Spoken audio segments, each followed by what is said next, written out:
Olá! Este é um episódio extra do podcast Questão de Método, que retoma uma apresentação que eu fiz recentemente num colóquio sobre as luzes e suas margens, e que eu resolvi disponibilizar também por aqui. Esse episódio se chama Racionalismo e Empirismo, as origens e consequências de um erro historiográfico. A questão do racionalismo e do empirismo, ela é colocada porque ela estrutura a nossa versão padrão da história da filosofia moderna, né? Segundo essa versão, nós teríamos um triunvirato racionalista, composto por Descartes, Spinoza, Leibniz, filósofos do século XVII e continentais sobretudo. A esses três racionalistas eu poderia acrescentar Malebranche, principalmente, mas também outros autores menores do período.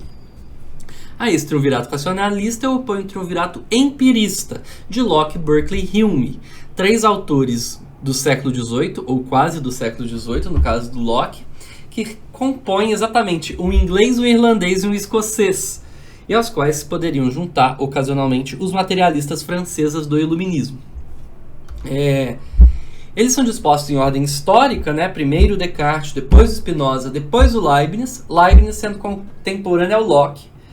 E do Locke partem Berkeley e Hume. O Hume ainda é um trampolim para se falar de Kant, como aquele que o acordou do sono dogmático. Enfim, essa é a versão exposta nas escolas, para o ensino médio, por exemplo, de filosofia, mas também é a versão e a periodização consagrada que estrutura, inclusive, os currículos de graduação em filosofia. Você tem um progressismo claro aqui, como o próximo é sempre melhor do que o anterior, né? Você tem um pioneiro genial, mas que tem muitos problemas, que seriam o Descartes do lado racionalista ou o Locke do lado empirista.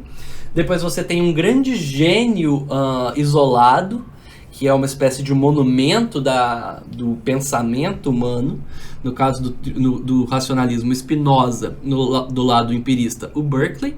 E por último você tem a posição mais bem acabada e mais elaborada, que seria o Leibniz ou o Hume, né? Esse esquema é genérico e óbvio, né? E ele tem um uso muito claro justamente para facilitar e para periodizar essa forma de entender a filosofia moderna. Mas ela guarda muitos problemas e há várias contestações a ela. Nos últimos tempos, eu resolvi juntá-las numa só fala para demonstrar um pouco os limites dessa versão da história e o que a gente poderia ganhar ou perder abandonando-a. É esse o meu objetivo principal.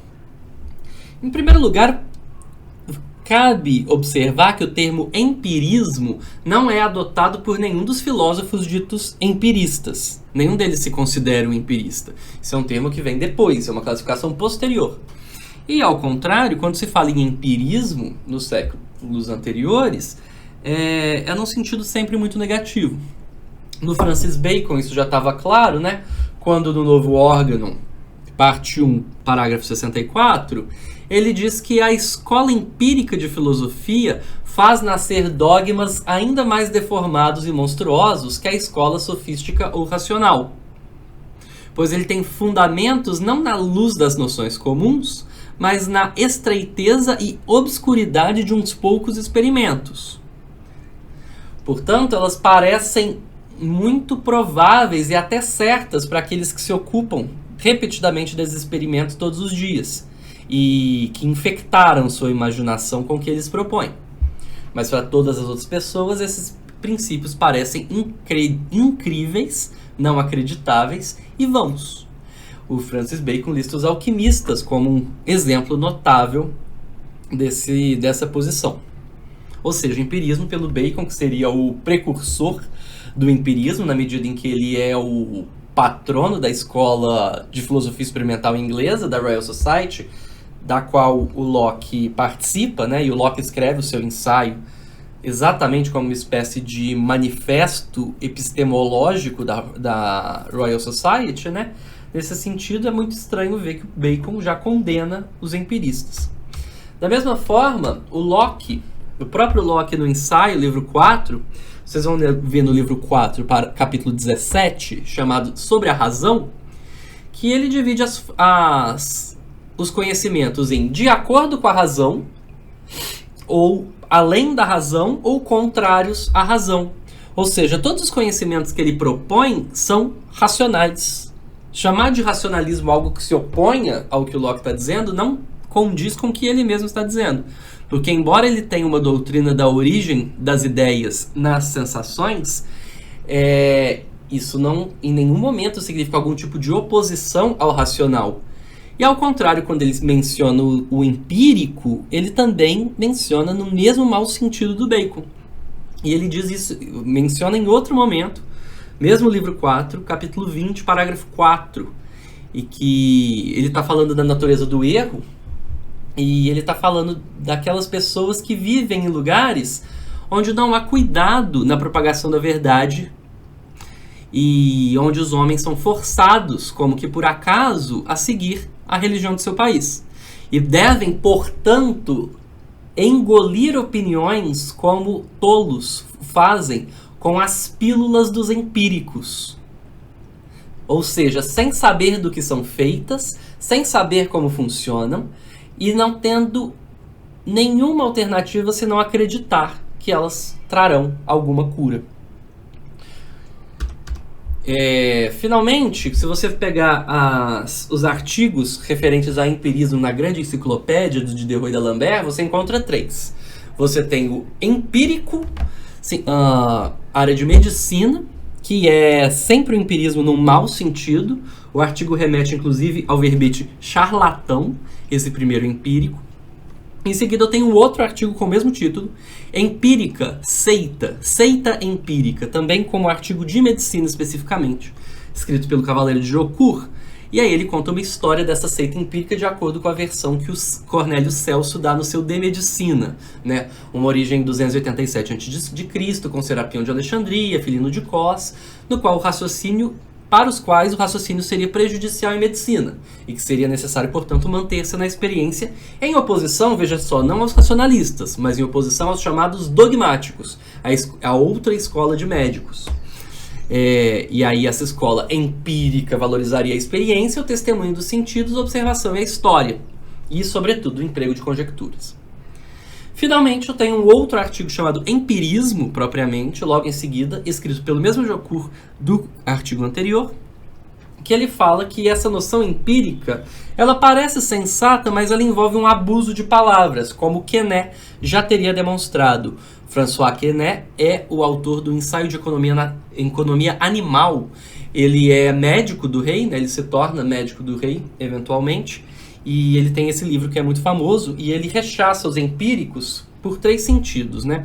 Um primeiro sentido de empirismo seria aquele limitado à prática de uma nação. Você aprendeu com seus professores, você faz exatamente como eles, sem questionar e sem investigar mais a fundo. E que cria, portanto, preconceitos que vão sendo legados para as outras gerações, às expensas da cura dos pacientes e às expensas da própria medicina. Ou seja, um sentido horroroso de empirismo. O segundo empirismo é aquele do prático que se limita à sua própria rotina, mais ou menos aquele que o Bacon estava trazendo no Novo Órgão e que se conduz, segundo Quesnay, cegamente. A metáfora do cego, o empirista como um cego, né, que ele é incapaz de perceber a luz da razão, já está dado aqui, portanto.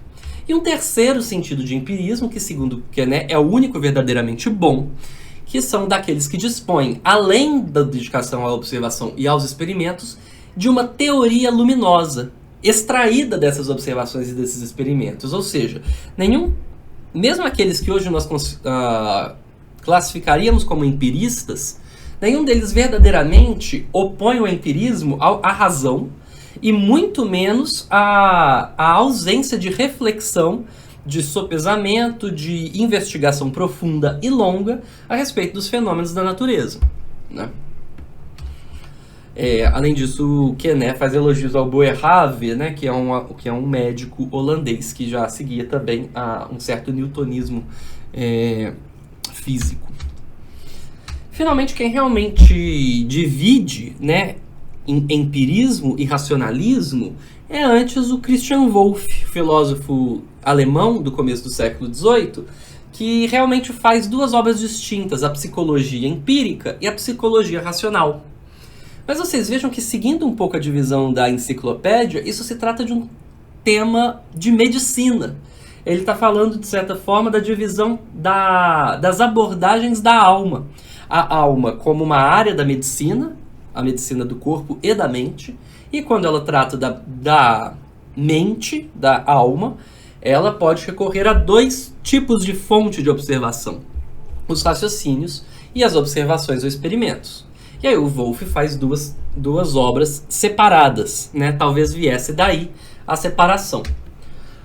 Um autor francês chamado André Charrac observa que é o Merian, um autor da Academia de Berlim, que escreve um texto chamado Paralelo de Dois Princípios de Psicologia, que é um discurso lido à Academia em 1757, mas que é publicado em 1759, no qual ele opõe o princípio da razão e o princípio da sensação nas formas de explicar a psicologia. Veja só, não a filosofia, a psicologia.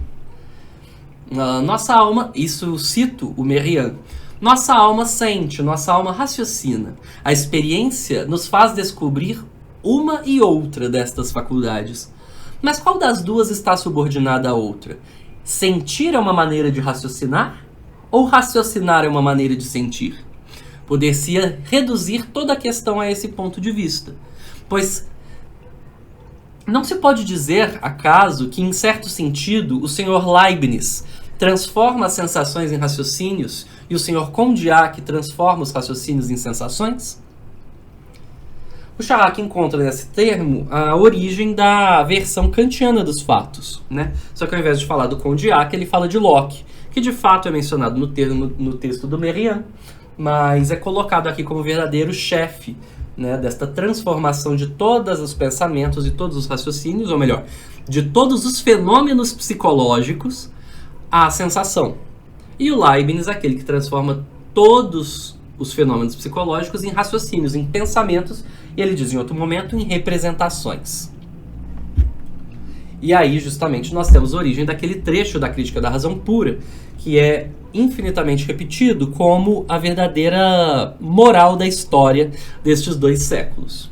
Cito: numa palavra, Leibniz intelectualizou os fenômenos, tal como Locke sensualizara os conceitos do entendimento no seu sistema de noogonia. Isto é, considerara-os apenas conceitos de reflexão, empíricos ou abstratos. Em vez de procurar no entendimento e na sensibilidade duas fontes distintas de representações, que só em ligação podiam apresentar juízos objetivamente válidos acerca das coisas, cada um destes grandes homens considerou apenas uma delas, que em sua opinião se referia imediatamente às coisas em si, e quanto à outra nada mais fazia que confundir ou ordenar as representações da primeira. Isso é Kant. Bem, essa versão faz muita fortuna. Ela é retomada e até hoje ela vai ser passada, vocês verão por aí, em escolas e mesmo em faculdades, em cursos de extensão, etc., como a versão oficial dos fatos. Aos empiristas, aos racionalistas, eles se opõem. E é isso a história do século XVII e XVIII. Uma grande história cheia de meandros inúteis, mas cuja apoteose verdadeira é a filosofia crítica de Kant. Pois bem, eu já encontrei ao longo da minha pesquisa, estudando Condillac, justamente aquele que tinha sido apagado, estaria no lugar do Locke, né, mas foi apagado pelo Kant quando ele prefere falar em Locke e não em Condillac. Tendo eu estudado Condillac, eu sempre tive muito incômodo com relação a essa versão dos fatos. E a primeira vez que eu encontrei alguém que também protestava contra isso foi o Stephen Gaukroger, num livro de 2010, chamado O Colapso do Mecanismo e a Ascensão da Sensibilidade, Ciência e a Formação da Modernidade de 1680 a 1760. Nesse livro, numa conclusão de uma das partes já intermediárias, ele diz que, para tratar de certas questões da filosofia natural daquela época, ele vai ser obrigado a derivar um contraste fundamental entre Locke e Leibniz. Mas que as linhas desse contraste são muito complexas. Porque o contraste tradicional entre racionalismo e empirismo embora contenha alguma verdade, traz incompreensões demais para ser útil a nós. A distinção, como foi empregada desde a metade do século XIX, deriva de uma historiografia de inspiração kantiana, a de Kuno Fischer, segundo Gal Kroger. Eu vou comentar melhor depois sobre isso. É um historiador da filosofia, né, do século XIX alemão, Kuno Fischer, que dá a história do século XVII e XVIII como uma disputa entre empirismo e racionalismo. Esse Kuno Fischer supriu o que era até então a versão definitiva da narrativa moderna do desenvolvimento da filosofia do século XVII e XVIII. Isso eu estou citando Gal Kroger. Basicamente, esta narrativa buscou estabelecer duas coisas. A primeira, mantinha que a epistemologia substituía a metafísica como núcleo da filosofia nesse período. Em segundo lugar, marcava que o século XVII era o começo de uma nova era na filosofia, na qual a antiga dicotomia platônica-aristotélica era substituída por outra, que refletia o fato de um novo começo ter chegado.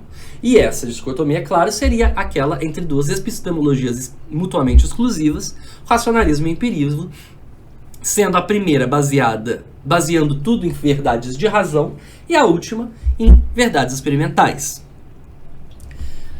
Essa dicotomia, embora a gente possa ver flashes dela ou coisas que lembrem vagamente em outros momentos, como diz o Gal Kroger no discurso preliminar à enciclopédia do D'Alembert, essa dicotomia serviu principalmente ao interesse kantiano de prover uma genealogia de toda a filosofia anterior, através das quais certos problemas que eram insolúveis nos sistemas anteriores podem ser vistas como, enfim, e definitivamente resolvidas apenas pela adoção do projeto kantiano.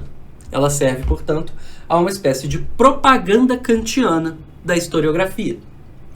A forma pela qual, volto a citar, a forma pela qual a epistemologia funciona no projeto kantiano é, porém, muito diferente daquela em que funciona nos séculos XVII e XVIII, quando é frequentemente de motivação altamente naturalista, ou seja, ela serve à investigação da natureza, não como uma filosofia geral, muito menos como um fundamento da epistemologia. Se ela era fundamento de alguma coisa, ela era um fundamento explicativo apenas, e para a psicologia como área da medicina, né? No caso do Descartes, continua o Gal Kroger, um programa filosófico derivado primariamente de considerações de filosofia natural, foi distorcido para além de qualquer reconhecimento possível por comentadores que a construíram em termos de uma epistemologia pura, livre de considerações empíricas, do tipo que caracterizou justamente a epistemologia kantiana e muito da epistemologia pós-kantiana. Isso é que o Gal Kroger diz, foi a primeira vez que eu encontrei alguém realmente mirando contra essa versão dos fatos, que nunca me satisfez porque eu tinha o Condillac como centro da minha pesquisa, né? Mas desde então eu encontrei outros textos. Além do Charac, que havia trazido o Merian, que eu citei, né, falando de transformar raciocínios em sensações, sensações em raciocínios, tem um trabalho muito grande de vários italianos, que já foi traduzido inclusive para o inglês, que é chamado Modelos da História da Filosofia. É uma grande história das histórias da filosofia, e eles demonstram um pouco essa mudança para a historiografia kantiana, por ocasião do Kant, mas não foi ele mesmo quem fez, porque não foi ele quem escreveu esses livros de história, no volume 3, chamado O Segundo Iluminismo e a Era Kantiana, de 2015. Mas além disso, o mais recente ainda é o Anstey e Vanzo, chamado Filosofia Experimental e as Origens do Empirismo, lançado em 2023, em que se tenta que empirismo não é um fenômeno do século XVII e XVIII. Empirismo é um fenômeno da historiografia filosófica gestada já em século XIX, ou melhor, veremos, no final do século XVIII mesmo. Porque a partir desses dois, né, que escreveram juntos esse livro, a gente consegue, juntando todos esses relatos anteriores, ter uma visão um pouco melhor dessa divisão empirismo-racionalismo, de como ela veio a aparecer, e a que objetivos ela serve. E esses autores vão opor à dicotomia racionalismo e empirismo uma dicotomia que está mais próxima dos textos, dos termos que os próprios autores dos séculos XVII e XVIII usam, que é a distinção entre experimental e especulativo. O especulativo mais abstrato e o experimental mais, evidentemente, pé no chão. que não são... Só que essas duas versões, elas não são só para substituir os nomes racionalismo e empirismo, mas elas vão permitir que a gente pare de classificar os autores em ou racionalista ou empirista, porque isso não dá certo. A antinomia racionalismo e empirismo é um viés classificatório kantiano e epistemológico, criado sobretudo não pelo Kuno Fischer, que tinha sido aquele que o Gall Kroger havia reconhecido, embora ele seja um importante autor nessa história, ele não é o primeiro. Os primeiros são o Reinhold e o Tennemann, dois historiadores da filosofia do final do século XVIII alemão, que fazem essa standard narrative, né? A narrativa padrão. Ou seja, essa história ela vem dos próprios alemães, se torna lugar comum para os falantes de língua inglesa, em meados do século XIX também, na passagem para o século XX, isso já é lugar comum para os americanos e para os ingleses também. Ela é disseminada na educação brasileira hoje e também na estruturação dos cursos de graduação e nas divisões temáticas dos concursos. E aí o Anstel e o Ivans, eles citam várias obras muito anteriores a eles que também já vinham de diferentes maneiras contestando a divisão racionalismo e empirismo. Ela pega primeiro um trabalho da Lucy é o sobrenome, 1934, um estudo sobre Berkeley e Malebranche. Berkeley, que deveria ser o empirista, Malebranche, que deveria ser um racionalista. E esse estudo mostra como eles estão próximos e como Berkeley deriva muitas coisas da filosofia do Malebranche, causando, portanto, um curto-circuito na divisão empirismo-racionalismo. Mas ao longo da década de 50 em diante, você começa a ter várias monografias sobre alguns desses filósofos dos dois triunviratos que afirmam o contrário. Por exemplo, Laporte, em 1950, num livro chamado Racionalismo de Descartes, advoga que o Descartes também tem um certo empirismo. O Giorgio Tonelli, estudando a filosofia do Kant de 1745 a 1768, diz algo parecido. O Marino Gentili é um outro italiano que em 66 reflete sobre essa divisão e sobre os problemas dela. Mas aí eu tenho o Richard Aron, em 71, falando sobre o racionalismo do Locke, o Harry Bracken, em 1974, falando sobre o racionalismo do Berkeley, o Nicholas Herscher, em 1979, falando do empirismo do Leibniz, o Louis Loeb, falando do racionalismo do Berkeley, em 1981, e aí começam outras obras mais gerais, a partir da década de 80, chamadas, por exemplo, O Mito do Empirismo Britânico, 1981, uma investigação da filosofia da história depois da crítica da razão pura do Kant, de 1981 também. Um trabalho advogando o empirismo de Descartes em 82. E aí você começa, em 86, uma reconsideração da distinção entre racionalismo e empirismo. Em 1993, mais uma vez um artigo no Journal de History of Philosophy contestando a mesma coisa. O Roger Scruton, falando da filosofia moderna em 1994, já está colocando em primeiro plano a contestação dessa divisão. Em 96, um trabalho em alemão, Empirismo versus Racionalismo, crítica de um esquema da história da filosofia. O Daniel Garvey, em 2001, fala de novo sobre o empirismo do Descartes. E assim vai, 2002, 2004, 2005, tanto pelo lado dos kantianos quanto pelo lado dos historiadores da filosofia, todo mundo mostrando, dizendo de diferentes formas que a divisão empirismo-racionalismo não dá conta, como ela obscurece a compreensão do que realmente estava se passando naquele momento. O último livro da lista do Anstel e Ivans é exatamente o Gall Kroger, que foi quem eu havia encontrado por acaso.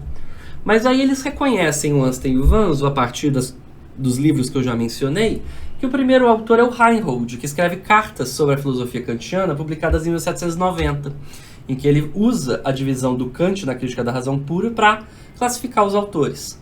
O Tennemann, na sua História da Filosofia, em 12 volumes, publicado de 1798 a 1819, classifica todos os filósofos em empiristas e racionalistas. E daí para frente foi só para trás, só ladeira abaixo. Né? São todos os que propõem essa divisão entre racionalismo e empirismo são filósofos kantianos, que adotam a filosofia kantiana como a verdadeira filosofia.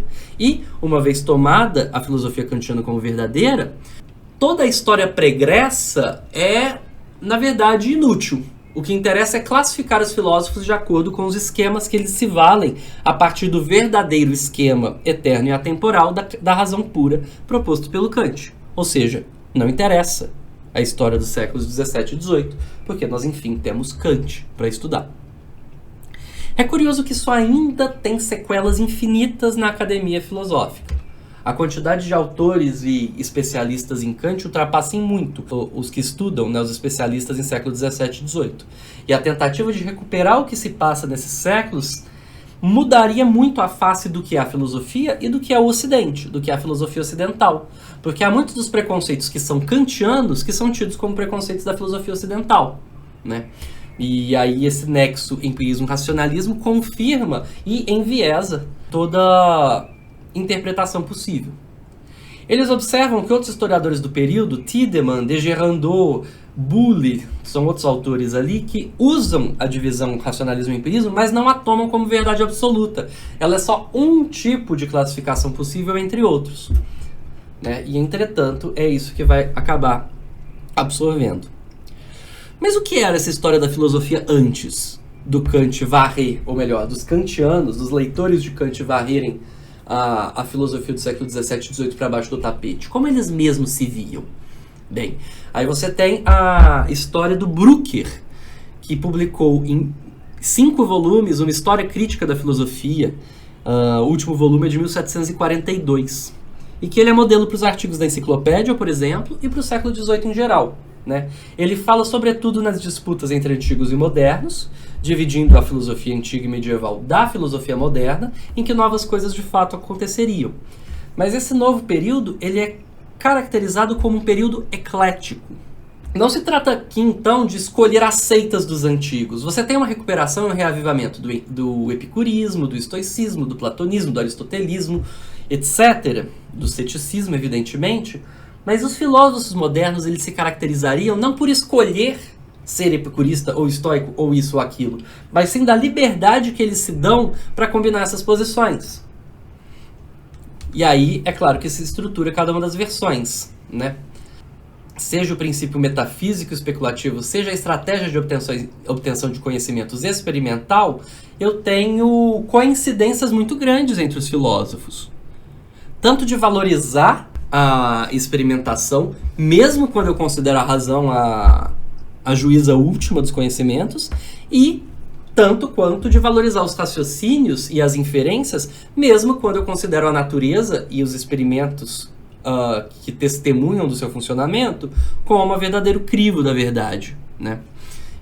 Mas, na verdade, esse empirismo e racionalismo é só uma das distorções possíveis. Outra distorção da historiografia kantiana é, por exemplo, a exclusão por princípio das filosofias orientais, como traçado pelo Peter Park num livro chamado África, Ásia e a História da Filosofia, Racismo na Formação do Cânone Filosófico de 1780 a 1830. Ele mostra que é só nessas novas versões da história é que se excluem as filosofias orientais. Na enciclopédia, nas histórias da filosofia geral do século XVIII, você tem capítulos sobre os indianos, capítulos sobre os celtas, sobre os caldeus, sobre os egípcios, sobre os persas e sobre todo mundo. A enciclopédia vai ter verbetes sobre a filosofia dos chineses, sobre a filosofia dos japoneses, sobre a filosofia dos canadenses, quer dizer, dos povos originários do Canadá, né? Então, assim, não é só uma coisa ou outra, não é inocente essa nova versão da filosofia, porque na verdade são muitas as distorções que atuam em conjunto para dar uma nova versão dos fatos. De modo que recorrer à história propriamente do século XVIII e XVII seria uma forma de refrescar essa versão e contradizê-la, para a gente talvez ter uma outra ideia do que seja a própria filosofia. Outras questões suprimidas são a coincidência entre natureza e arte, por exemplo, né, que a tecnologia e a ciência são a mesma coisa. Ao invés de fazer tecnociência como um conceito novíssimo do século XX, perceber que essa já era, de certa forma, e sob muitos aspectos, a visão dos filósofos do século XVII e XVIII. Visões holísticas da alma e do corpo, né, que não há uma diferença completa entre a alma e o corpo, ao contrário do que gostariam Descartes, ao contrário do que gostariam Kant. E por que Descartes é colocado como primeiro lugar nessa história? Porque ele traz água para o moinho do Kant, é óbvio, né? Mas muitos outros autores estavam ali contestando isso e continuam. Como, por exemplo, Condillac no seu livro que defende a existência da alma dos animais, que eu traduzi e foi publicado pela Unesp. Além do que, é claro, essas outras histórias do século XVIII, antes da varredura kantiana, trazerem muitos autores que hoje são completamente desconhecidos e que são retratados como heróis naquela historiografia, o que dá um efeito muito grande de perplexidade e de estranhamento no que eles consideravam filosofia. Para concluir, então, isso traz, né, esse problema, esse exemplo que eu trouxe da questão do empirismo e do racionalismo, traz à frente as questões do cânone e das suas mutações. Porque quando você tem uma revolução historiográfica, ela oculta o período anterior. A distância que nós estamos do iluminismo, portanto, torna ilegíveis vários dos textos. E o que se mostra, é claro, nos debates sobre o empirismo, se devemos herdar dele ou rejeitá-lo, etc.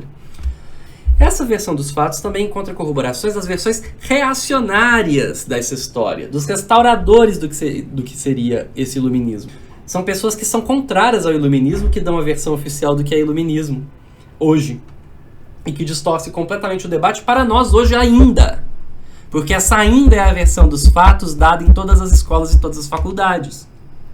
Além do que, é claro, a historiografia tem uma função biblioteconômica de periodização historiográfica. Quer dizer, você vai pesquisar sobre filosofia, você quer saber sobre empirismo, você procura na biblioteca por empirismo. Mas se você está procurando por empirismo, você já está enviesado. Você já envenenou seu poço. É a mesma coisa com o racionalismo. Isso orienta as pesquisas para o lado errado.